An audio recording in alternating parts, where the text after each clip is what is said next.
Good evening, everybody. Good evening, everyone. Thank you all for your attendance tonight for our ordinary meeting of Council.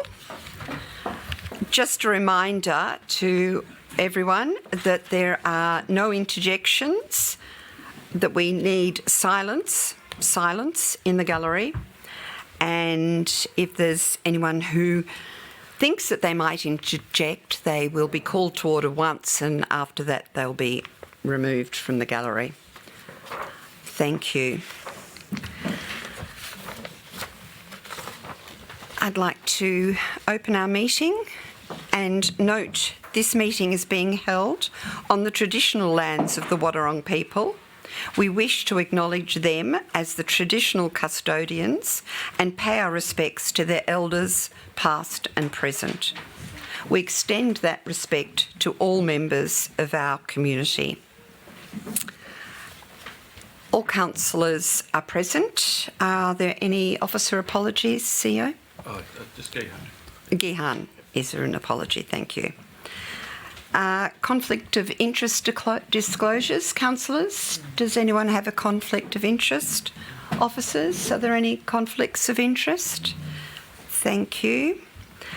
No councillors are taking a leave of absence. Item 5 is our public questions status update. At the ordinary meeting of Council on the 23rd of July 2025, one public question was taken on notice. Please refer to adjunct 5.1 for the details of that answer. There are no further public questions outstanding. I'd like to read the recommendation if someone would like to form that as a motion, that the public question status as provided in adjunct 5.1 be noted. Do I have a mover? Thank you, Councillor Tolhurst. Do I have a seconder? Thank you, Councillor Monaghan. 5.2, public questions. We have 30 minutes allocated for public questions. It's now 18:33. There were 14 public questions received by Council within the prescribed timelines for tonight's meeting. The first public question is from Tim Clares. Is Tim present this evening? That being the case, he has a preamble that is longer than we actually allow. Our preambles are supposed to be 150 words and or less, and our questions 75 words or fewer. So I won't read Tim's preamble, but I will read his question, which is, in light of these recent legal assessments of climate science, does the Council accept the scientific consensus concerning climate change and that the IPCC constitutes the best available science on the causes, nature and consequences of climate change? And if not, why not? And he specifically asked a response from the Mayor and or Council, so I will give the response, and my response is yes, I accept the scientific consensus. Public question 2 is from Carmen Bell. Carmen, would you like to? All right. This past Friday, I received notification from the Department of Transport and Planning that Queenscliff Planning Scheme Amendment C41 Quen was approved by Special Government Gazette on the 22nd of August 2025. The attached explanatory report indicates that this amendment was prepared by the Minister for Planning at the request of the Landholding and Sales Branch within the Department of Transport and Planning in consultation with the Borough of Queenscliff, and that the amendment can be inspected on the Borough's website. C41 Quen rezones a parcel of land at 24 Bridge Street in Fisherman's Flat from public park and recreation zone to neighbourhood residential zone, Schedule 2, to facilitate its sale. Despite my diligence in regard to matters Fisherman's Flat, this is news to me. Why is C41 Queen not listed in the council planning report or on the borough's website? And I'd like to ask Tim Crawford to answer that, please.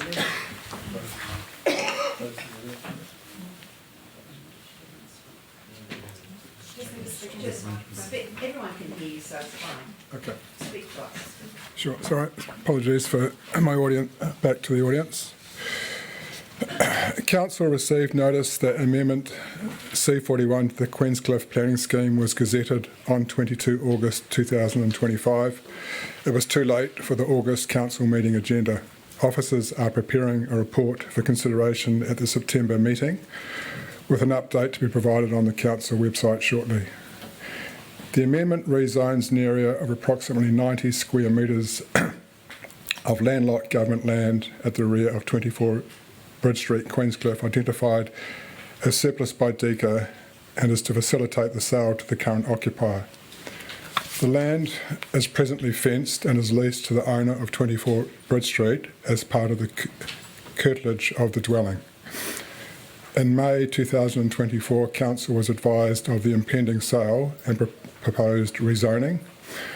On the basis that the portion of land is fenced within a residential property and surrounded by land owned by DECA, officers advise of no objection to the proposed rezoning, which allows for the continuing use of the land associated with the existing dwelling. The amendment rezones the rear of the site to the Neighbourhood Residential Zone Schedule 2 and Affected by Design and Development Overlay Schedule 6, Heritage Overlay Schedule and the Significant Landscape Overlay Schedule. The amendment is consistent with the provisions of the Queenscliff Planning Scheme to ensure the zoning and overlay controls reflect the existing use and is subject to the same planning controls of surrounding residential properties within Fisherman's Flat. Thank you. Carmen, did you have a further question? Thank you. Thank you for your response, Tim. I think C41 Quen should have been listed on a planning report immediately when the borough was consulted on the pending amendment, not after it is publicly available on the website of the Department of Transport and Planning. There is a long-standing agreement that pending C amendments which affect our borough will be listed and bring to the notification of the population. So it's nice that we know the details now, but it should have been done when you first were consulted about it. Thank you, Carmen. Public question 3 is from Glenn Ford. Is Glenn here this evening?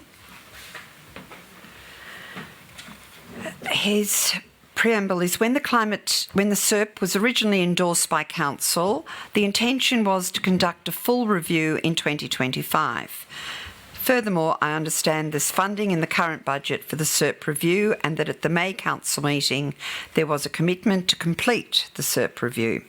The Climate Emergency Response Plan 2021-31 reviewed 2023, Section 9, Monitoring, Evaluation, Reporting and Plan Review states all action plan and plan reviews will be undertaken in consultation with the community and the Wadawurrung traditional owners.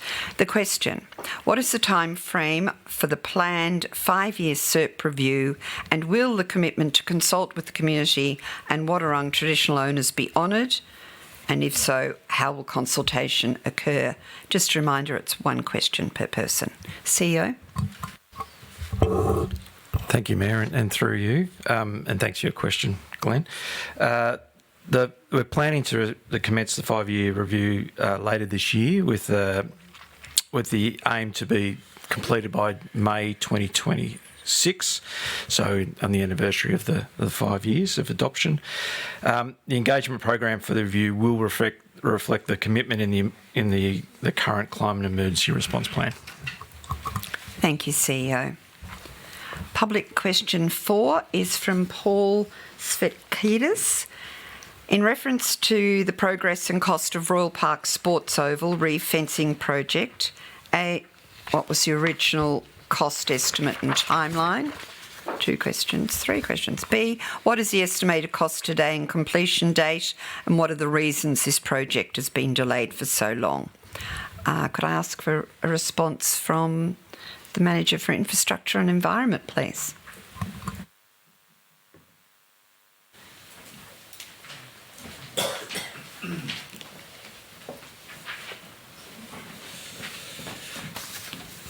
Thank you for the question. Good evening, Mayor Rule and councillors. The initial cost estimate to complete the Royal Park Oval fence renewal was 75,000 GST inclusive. The accepted quotation for the supply and installation of the fence was 82,170 GST inclusive. The total expected project cost, inclusive of permits and compliance activities, site management and service location, is 100,290 GST inclusive. Delivery of the project was impacted by the need to identify an amended installation methodology that enabled works to comply with the requirements of the Cultural Heritage Permit conditions. It's expected to be complete the week beginning 22nd of September. Thank you very much, Stuart. Public question number 5 from Peter Smith. Is Peter here? Would he like to? In February 2025, Council undertook to conduct a review of all elements of its existing plans, specifically the RAP and Climate Emergency Action Plans. What are the results of those reviews, and what is the annual total cost of those current plans, including council personnel and consultants? Further, does the council feel that this expenditure could be better spent on initiatives advancing the wellbeing and prosperity of all ratepayers and residents? I'll ask the CEO to respond, please. Thank you, Mayor, and through you, and thank you for your question, Peter. So in tonight's agenda, there's an attachment with the report on the review of the Climate Emergency Response Plan costs. The findings of the financial review show that expenditure on Climate Emergency Response Plan and associated projects represents about 1% of the annual expenditure of Council. The costs to develop and implement the Reflect Reconciliation Action Plan were presented to Council earlier this year. Council has put this work on hold. However, the annual costs over the last 3 years represents about 0.35% of total expenditure. Wellbeing and prosperity are not mutually exclusive alternatives to the work Council undertakes on reconciliation and managing climate impacts. However, the investment made by Council in these areas has not resulted in a reduction of investment in other areas of our operations that benefit the broader community. Thank you, CEO. Public question 6 is from Anne-Marie Fitzgerald. Does the Borough of Queenscliff employ a Tourism Economic Development Officer? If not, why not? When tourism is an essential element in supporting our local economy. CEO, would you respond, please? Thank you, Mayor, and through you, and thank you for your question, Anne-Marie. Council does not have an existing position entitled Tourism Economic Development Officer. However, several roles in the organisation include economic development in their position descriptions. With respect to tourism, Council's current investment extends to the provision of Visitor Information Centre, running and maintaining the Queenscliff tourism parks, and membership in and board representation on the Tourism Greater Geelong and Bellarine Committee, which is a regional tourism body focused on strategy and marketing for the region. Thank you, CEO. Public question 7 from Michelle Jepson. Is Michelle wanting to ask the question? Could the community please be advised of the priority projects for Point Lonsdale being considered under the Safe Local Roads and Streets program and other roadworks funding sources for the current funding stream, and how and when will the community be engaged and invited to provide feedback to that priority list and the specific work to be undertaken? Could I ask the Manager for Infrastructure and Environment to respond? Thank you, Stuart.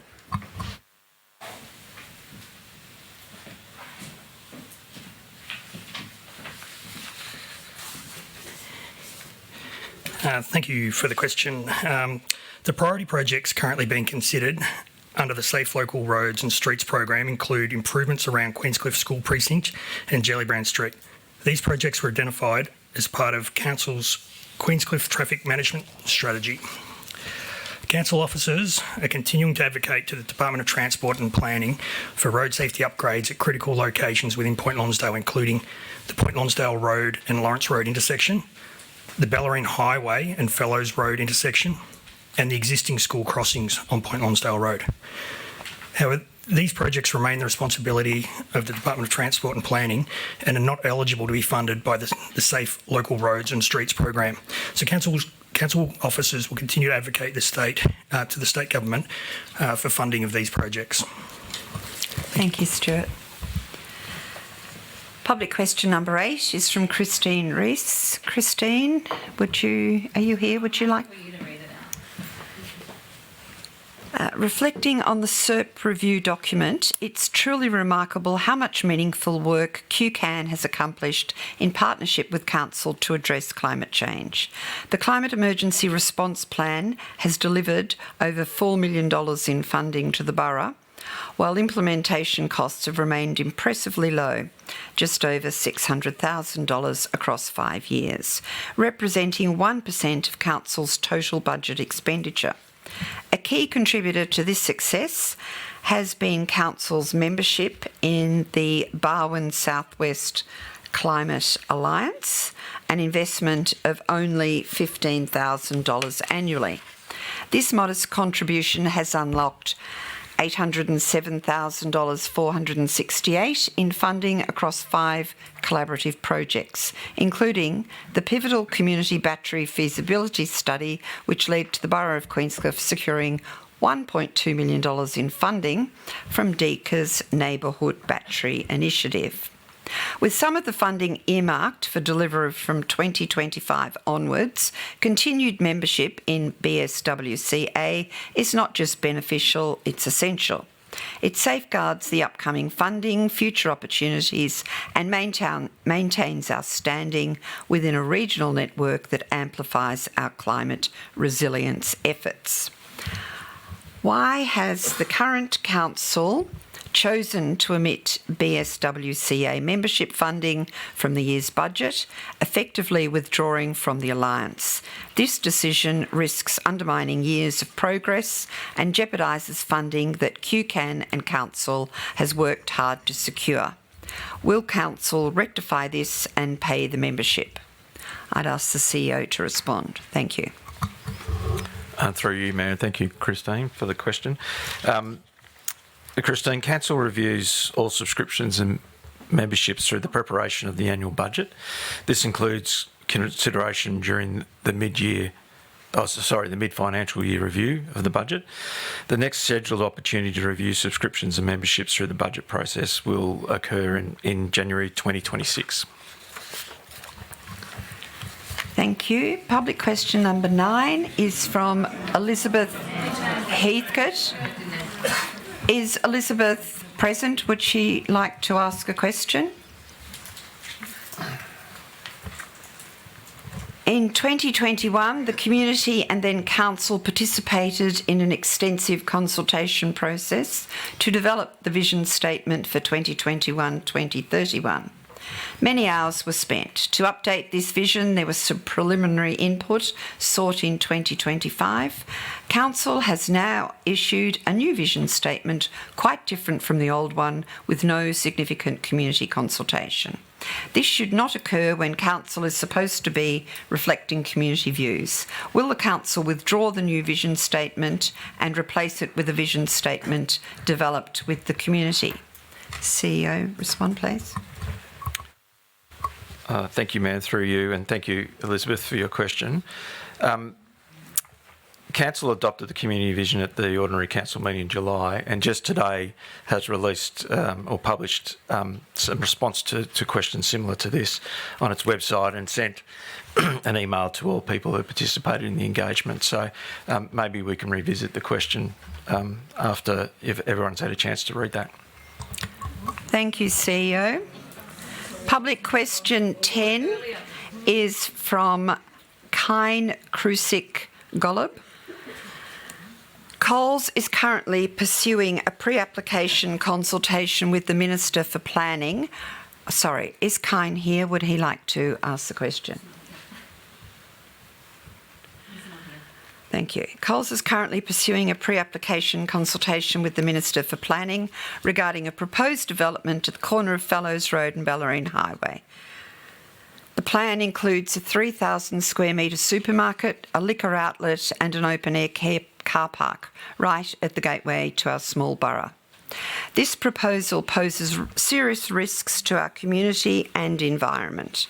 The development is not aligned with the Point Lonsdale Structure Plan and contradicts Clause 11.03-6L-01 of the Greater Geelong Planning Scheme. The site borders Swan Bay, a Ramsar-listed wetland and marine park. Increased hard surface runoff, litter and light pollution could irreparably damage this sensitive ecosystem. The scale and nature of the development threaten the character of our village precincts, undermining local businesses and the strong sense of community that defines our towns. We risk replicating the hollowed-out retail landscape seen in central Geelong following the Westfield expansion. Empty shops, diminished local identity and lost livelihoods. This is not just a planning issue, it's about protecting, or a question of protecting the soul of our borough. What immediate and decisive actions will the Council take to oppose the proposed Coles development, given its inconsistency with local planning frameworks and its potential harm to our environment, community character and local businesses? CEO, would you respond, please? Through you, Mayor, and thank you for the question. Council does understand that the proposal is in pre-application phase, currently being considered by the Development Facilitation Program within the State Government.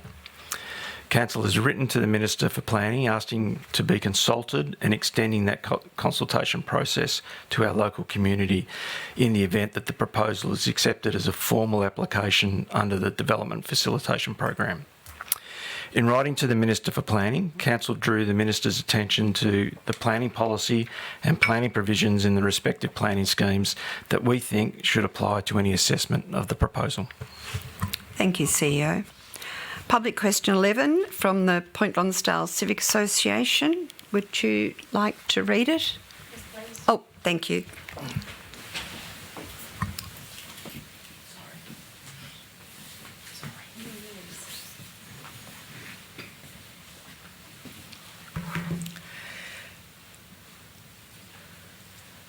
The good governance, transparency, communication and listening to the community was a key election platform for all councillors.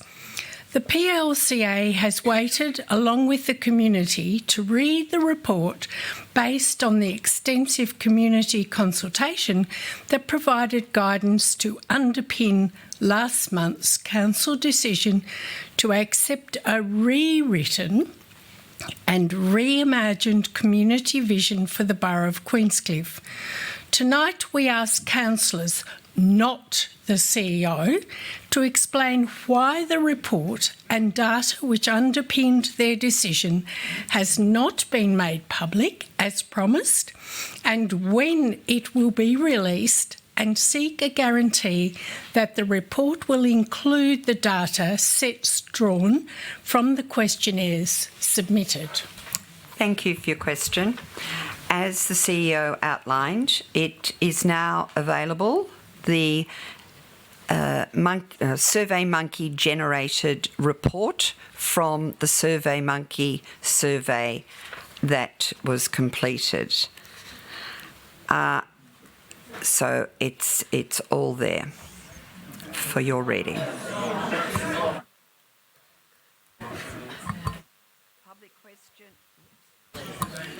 Public question 12 from the Queenscliff Community Association. Would you like to read? The comprehensive report on the Climate Emergency Response Plan in the agenda raises a critical question. Is the CEO implying that these projects, programs and grants were solely responsible because of the SERP and that none of these initiatives and grants would have been pursued, approved or received without it? Call on the CEO for a response, please. Thank you, Mayor, and through you, and thank you for your question, David.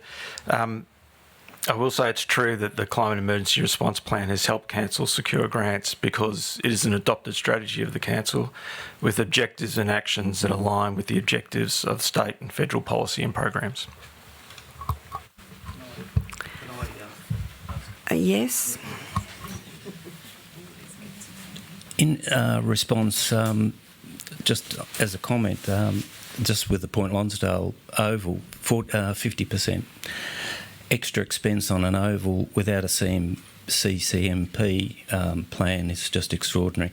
But in relation to the document from the SERP, $2 million of safer roads was determined to be a grant application. We've learnt from Stuart tonight. We haven't got that money, so how is it included in the SERP document? Through you, Mayor. Look, I do have your question via email, so I'll certainly respond to your emails. Well, can you do that tonight? You've had it for what? You can't. Your email deserves the respect, and I'll provide a comprehensive report. Thank you, CEO.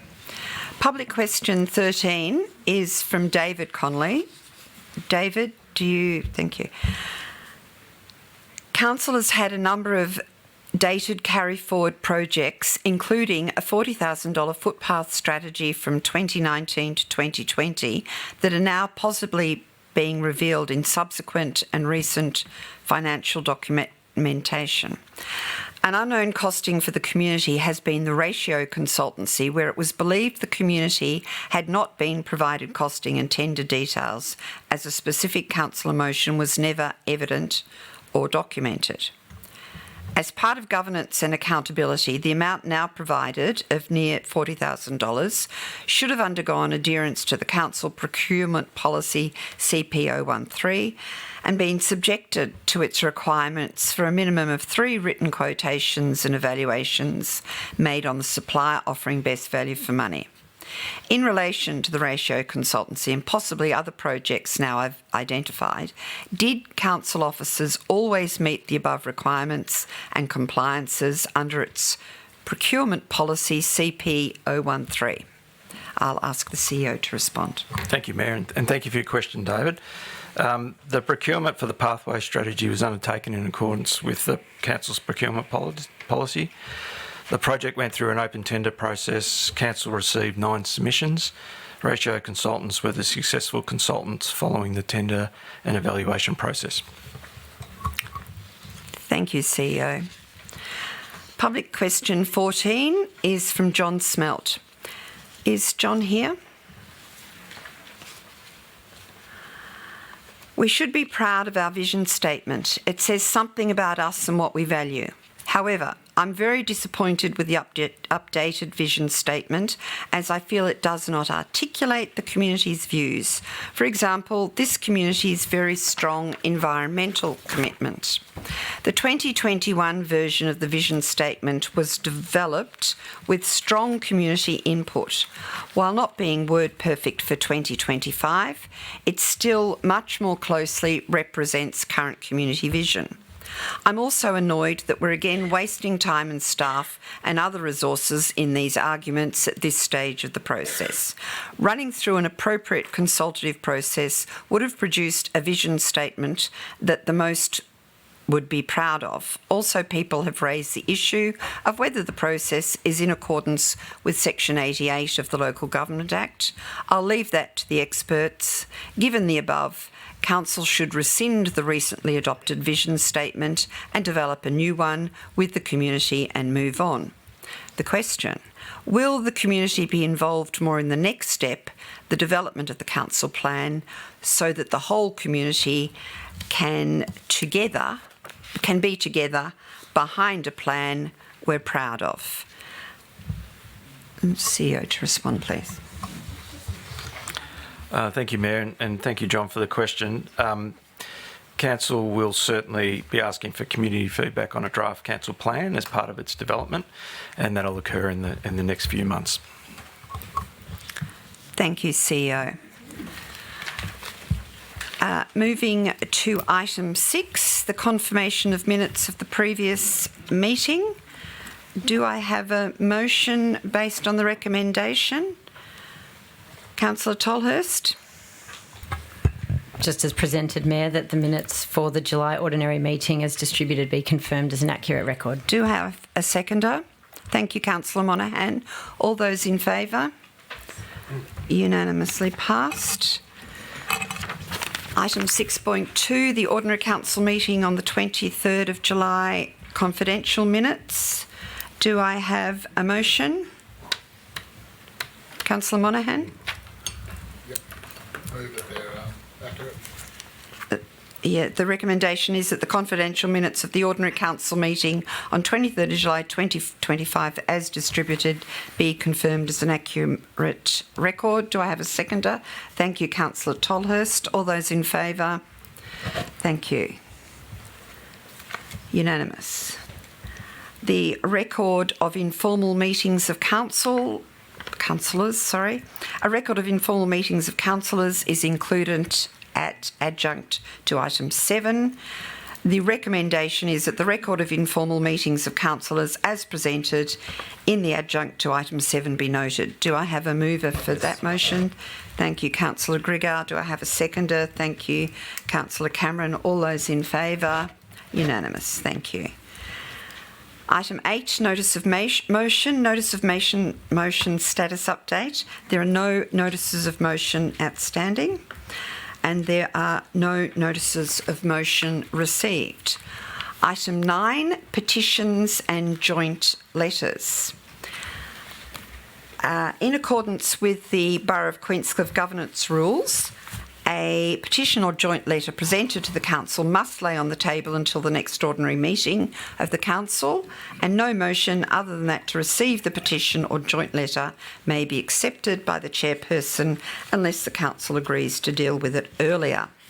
There was a petition submitted in the meeting of the 23rd of July, and it was addressed to the Mayor and councillors from Jan Mackey and Liz Atkinson on behalf of the Ballerine Small Dogs Group. The petition requested that the Royal Park Oval, Point Lonsdale, when not in use for organised sporting activities, be available as an off-leash dog park. The recommendation is quite extensive. Do I have a motion for that recommendation?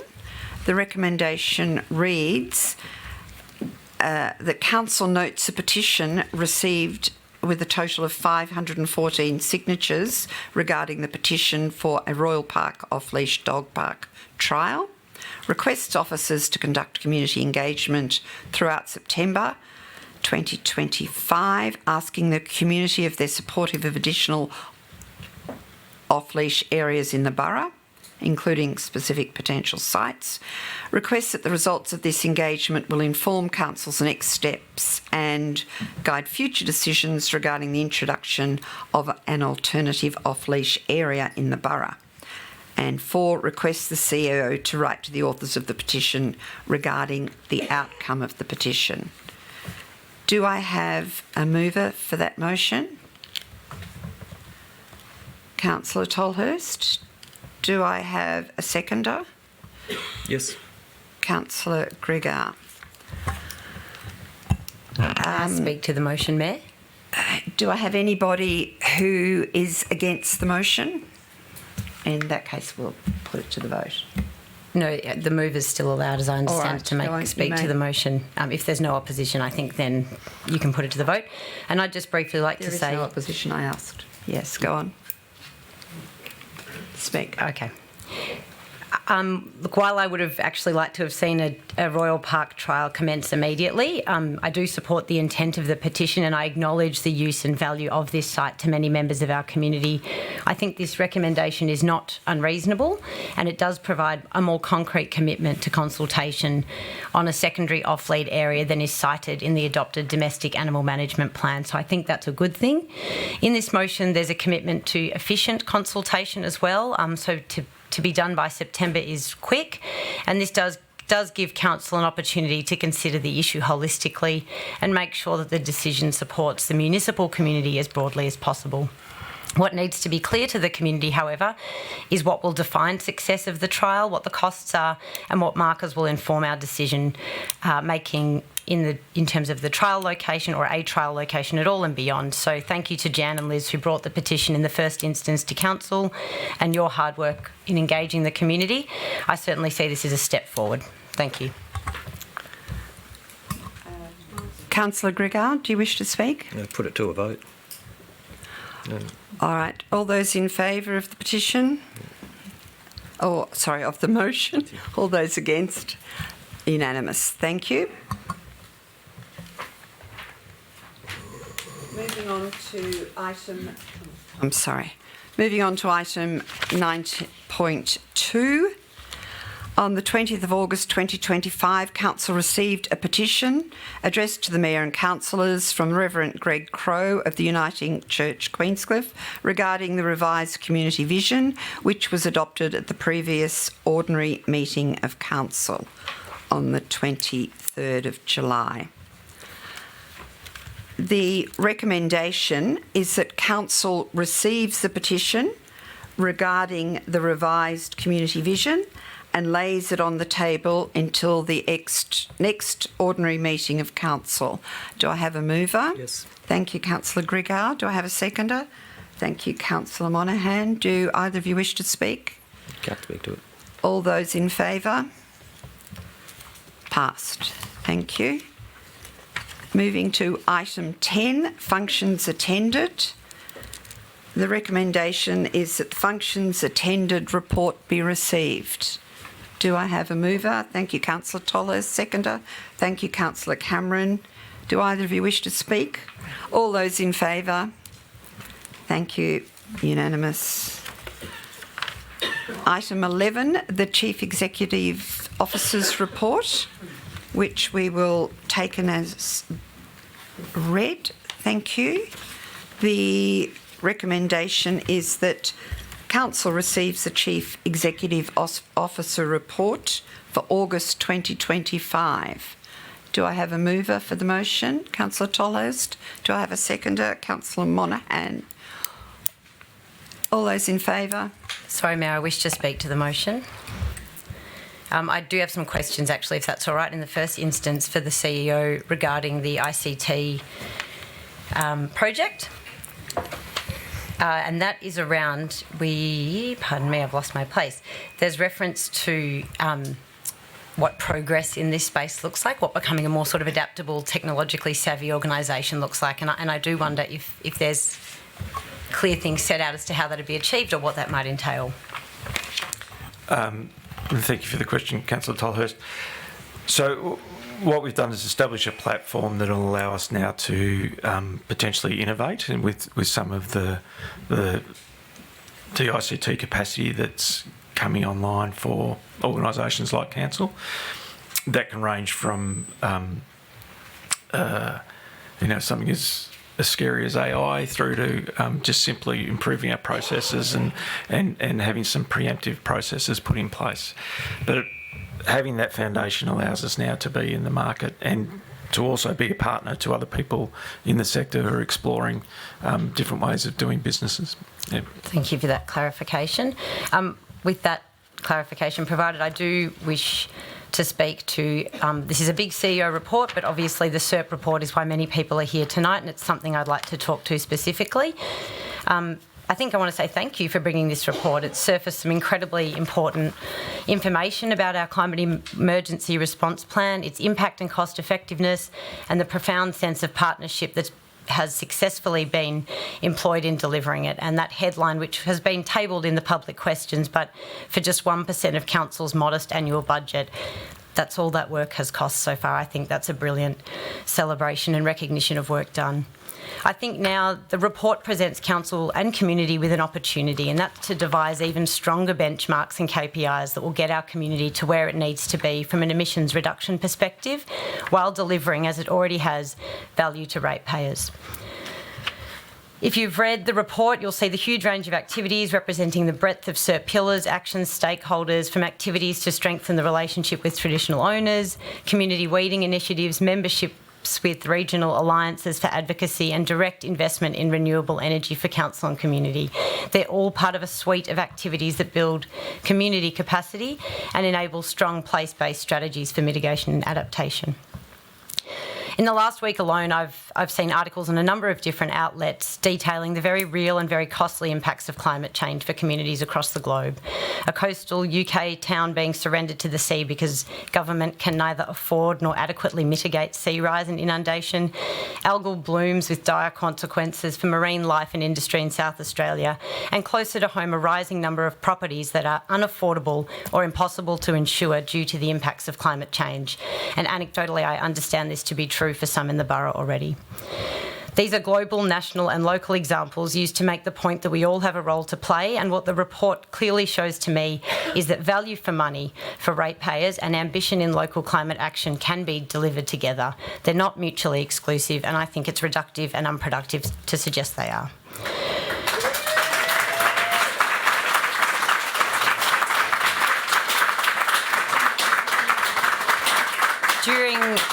During speak questions or... No, I'm allowed to speak to the motion 5 minutes under, I think it's section 47 of the governance rules. The mover and the seconder has 3 minutes following that. You've got 2.5 minutes. Thank you.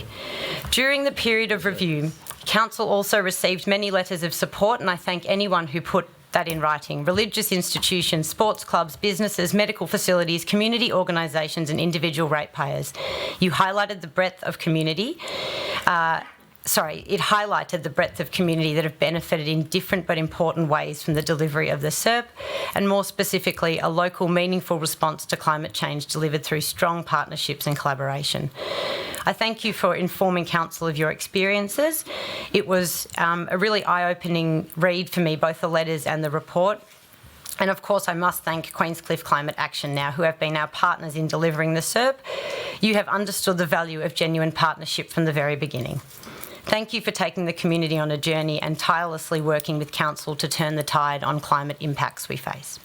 Thank you for showing up for what you care about and for considering future place and people in all you do. I welcome the receipt of this report and its publication. I welcome questions on it. And I look forward to seeing how it can enhance our 5-year review later in the year, and I hope ongoing work in this space. Thank you.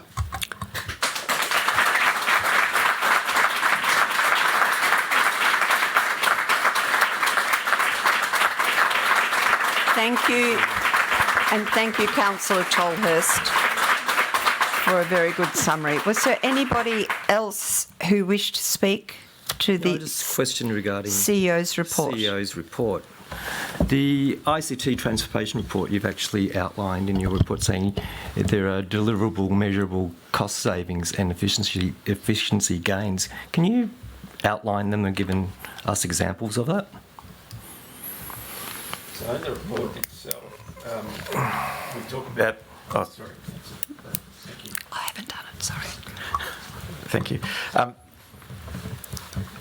In the report itself, we talk about the shift in annual costs for the software that we need to provide, and the savings we've made there by moving to more contemporary software and software that can be supported, and the shift from having everything in the office and through a server to the cloud-based is potentially a cost saving of when we replace the servers of, and I'll need Gehan to confirm this, but a couple of $100,000, which we were due to put in place in the near future. So that's one example. The other examples are really we've been able to reduce EFT levels by I think it's 3.1 Gihan refers to, which is an ongoing cost saving to the organisation. We've been able to. Sorry, I'm just going through just to pull out. We've offset costs of having to expand the office to accommodate the additional staff and create spaces for everybody, because people can now work offline, which is saving us. Well, potentially, I think the last quote I got to do some office upgrades was about 150,000, so it's saved that. And there are numerous other things which I'm happy to take on notice and provide a bit of extra detail for you. But the biggest opportunities really are going forward and having that foundation that we've got now to be a modern organisation that can build efficiencies into processes and procedures, and also we don't have to make those significant capital outlays because we're working on a software as a service program now, and that allows us to go for more competitive options in terms of some of the software going forward. Thank you, CEO. Does anybody else wish to speak regarding the CEO's report? I'd just like to say a few words, and I'd like to agree with Councillor Tolhurst and thank QCAN for all of the work that they've done. It's not for nothing that you were named the Community Organisation of the Year. Your work is valued and appreciated, and I, for one, am wearing red in support of QCAN and have always supported QCAN. The review that we've sought is the beginning, as you've heard in the public questions tonight, the beginning of the review of the Climate Emergency Response Plan. Contrary to some of the media that you've probably read at the weekend, there was never to be a vote tonight. That was a furphy regarding the to or fro of SERP or of QCAN or of anything like that. It is simply a part of doing a 5-year review. And that review, I think, requires knowing the facts and figures. And that's what we've got tonight. Councillors will meet with the CEO and officers to go through that report and ask the questions that we might have. And I encourage all of you to ask questions about the figures that are presented there. We've heard some tonight, and I'm sure there'll be more. So thank you very much for coming this evening. Thank you for showing your support for QCAN, and thank you for telling us that you do like aspects, if not all, of the SERP. Thank you. Moving to item 12. Oh, sorry. Sorry. Oh, now I've turned off. We need to vote. All those in favour of receiving the CEO's report? Thank you. Unanimous. Item 12, health and well-being. The recommendation is that Council allocates the following budget contributions and adjusts the Q1 budget forecast accordingly. $20,284 for the Beach Access Matting Program and $2,750 for an event for International Day for People with a Disability. Do I have a mover for the motion? Yes, thank you, Councillor Gregar. Do I have a seconder? Thank you, Councillor Monaghan. Do either of you wish to speak? Yes, thank you. I'm just like to say, sitting on the committee, I'd like to further show Council's support to further our financial commitment to the beach matting program. Now, when we first donated to develop the money of $20,000 earlier this year to give the initial mats, it was very much a trial, and we found that we were a little bit short and requiring extra matting because we're actually where we located it. So it's the trials were actually very good, and putting in extra money in for the International Day of People with Disability would be a very good support to show our continuing care for this part of our community. Thank Thank you, Councillor Grigard. Councillor Monaghan, did you wish to speak? Is there anyone against the motion? All those in favour?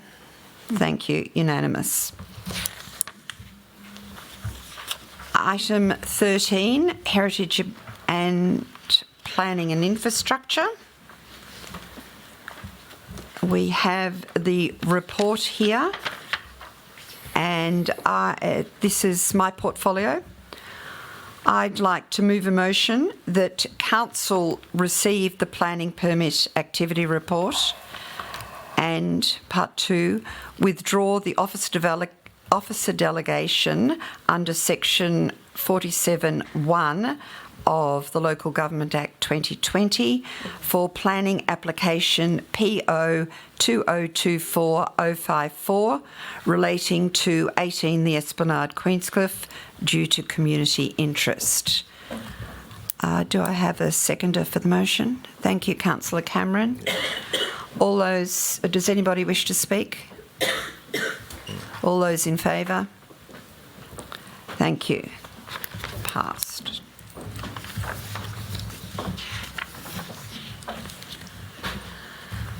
Item 13.2, is that right? Oh, yes, sorry. Item 13.2, the Draft Public Toilet Strategy 2025-2030. The recommendation is that Council resolves to place the draft Borough of Queenscliff Public Toilet Strategy 2025-2030 on public exhibition for 28 days. And request officers to consider and incorporate, where appropriate, community feedback received during the exhibition period and present an updated draft to the November 2025 Council meeting for Council to consider adoption of the strategy. And I'll move that motion. Do I have a seconder? Thank you, Councillor Cameron.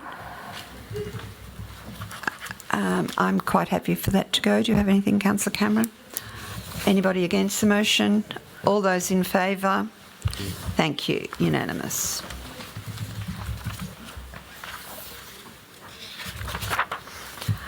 Item 14, the review of instruments of delegation. The recommendation is quite large, and I'm going to separate it into two motions. So I'm putting the motion that Council, in the exercise of the power confirmed by Section 11(1)(b) of the Local Government Act 2020, resolves that there be delegated to the person holding the position or acting in or performing the duties of Chief Executive Officer the powers, duties and functions set out in the attached instrument of delegation to the Chief Executive Officer, subject to the conditions and limitations specified in that instrument. B, the instrument comes into force immediately upon this resolution being made and is to be signed by the Council's Chief Executive Officer and the Mayor. C, on the coming into force of the instrument, all previous delegations to the Chief Executive Officer are revoked. D, the duties and functions set out in the instrument must be performed and the powers set out in the instruments must be executed in accordance with any guidelines or policies of Council that it may from time to time adopt. Do I have a seconder to that motion? Thank you, Councillor Cameron. I don't wish to speak. Do you wish to speak? All those in favour? Thank you. Passed unanimously. The second motion that I'm putting is that Council, in the exercise of the power confirmed by the legislation referred in the attached instrument of delegation to members of Council staff, resolves that there be delegated to the members of Council staff holding, acting in or performing the duties of the officers or positions referred to in the attached instrument of delegation to members of Council staff, the powers, duties and functions set out in that instrument, subject to the conditions and limitations specified in that instrument. B, the instrument comes into force immediately upon this resolution being made and is to be signed by the Council's Chief Executive Officer and the Mayor. C, on the coming into force of the instrument, all previous delegations to members of council staff other than the Chief Executive Officer are revoked. D, the duties and functions set out in the instrument must be performed and the powers set out in the instruments must be executed in accordance with any guidelines or policies of council that it may from time to time adopt. Do I have a seconder for that motion? Thank you, Councillor Cameron. I don't wish to speak. Do you, Councillor Cameron? Is there anyone against? All those in favour? Passed unanimously. Thank you. Moving to item 14.2, the review of council policies. The recommendation is that council adopts the revised policy CP18, council resources, support and facilities as presented. Do I have a mover for that motion? Thank you, Councillor Tolhurst. Do I have a seconder? Thank you, Councillor Monaghan. Councillor Tolhurst, do you wish to speak? Councillor Monaghan? Anyone against? All those in favour? Passed unanimously. Thank you.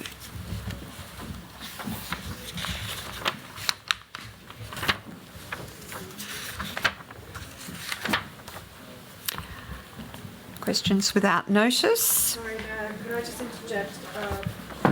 You haven't. Which one? 12. Oh, it's is that what it 12 and is? 18 Yeah, you still need to do. It's only one written there, and I thought, did we decide that we're only going to do one? All right, thank you. The recommendation is that council adopts a revised policy CP006. We've done that. No. No, we did 18, council resources, support and facilities, because that was the one I actually read out. It's the way the recommendation's written.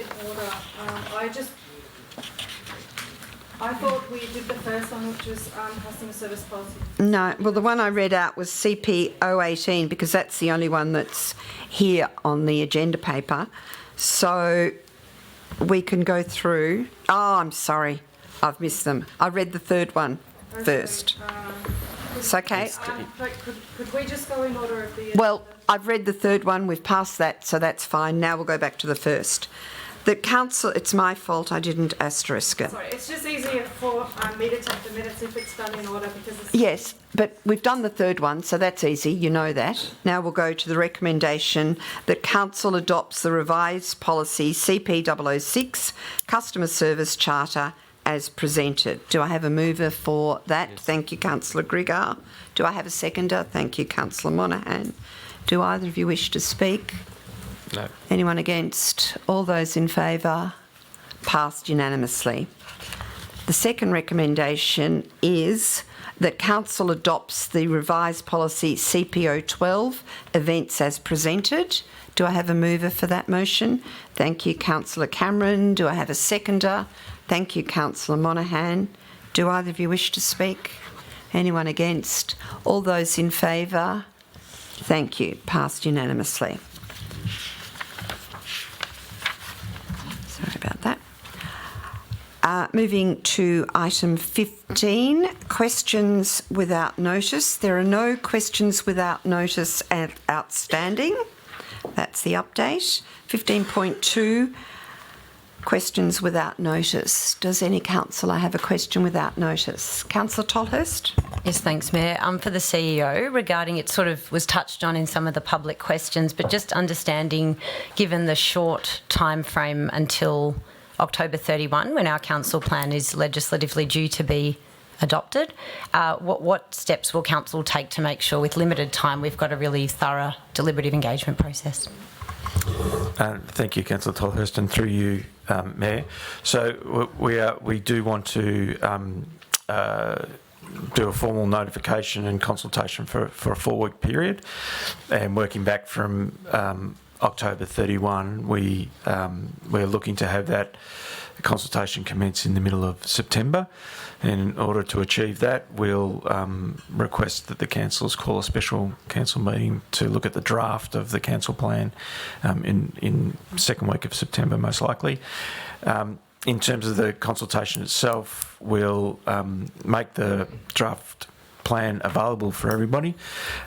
We'll probably run some drop-in sessions. We'll consider potentially having an officer available to answer questions through that 4-week period. So we'll try and make it as extensive as possible, and obviously we'll accept written submissions in any form that people prefer to submit. I think that's it at the moment. I won't commit McKenna to anything that she's not prepared to commit to, but yeah, that's the intent. And then following that, we'll work with the councillors to review all those submissions. Thank you, CEO. Does anyone else have a question without notice? Thank you. Item 16 is the list of council meetings. If required, there's a planning review meeting on the 10th of September 2025.